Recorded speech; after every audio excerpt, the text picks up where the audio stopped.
18 familje që banojnë në pallatin e Nis Cigares në lagjen nr. 7 të Durrësit jetojnë me frikë pas shëmbjes së një pjese të parapetit të çatis mes natën e së dielës.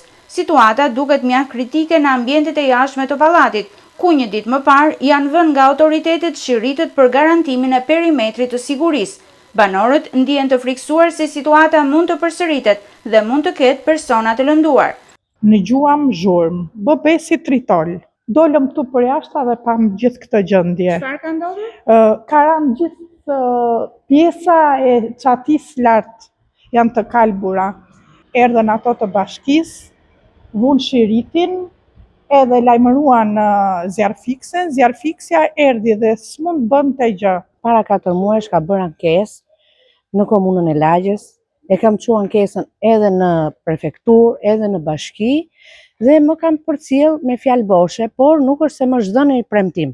Isha rreth orës 12, u dëgjoj një zhurmë si tritola, si ta them, duhet 13. Dolëm dolëm gjithë lagja këtu, ku shohim në shemë madhe këtu.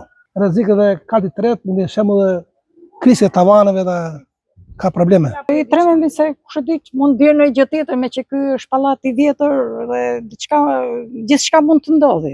Në ndërtesën trekatëshe që gjatë viteve të regjimit komunist shërbente si magazine Nis Cigares dhe vetëm pas viteve 90 u kthye në godim banimi, plasëritje të shumta kanë marrë dhe tavanët e apartamenteve të katit të tretë.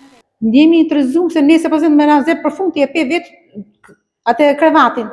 Jemi të dy, ai smu me invalid, edhe unë pensionistë për punoj se do ushqejmë, se ndryshe s'kemi çfarë bëjmë. 18 familje që banojnë aty kanë vetëm një apel, ndërhyrje urgjente nga ana e autoriteteve. Lutemi po pat mundësi sa më shpejt të bëni një ndërhyrje.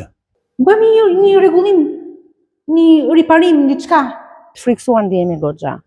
Inshallah unë kam besim se do vej dorë shteti dhe diçka do na jap një ndihmë për ta rikuperuar këtë defekte, këtë që është bërë një 4 orë gjallë.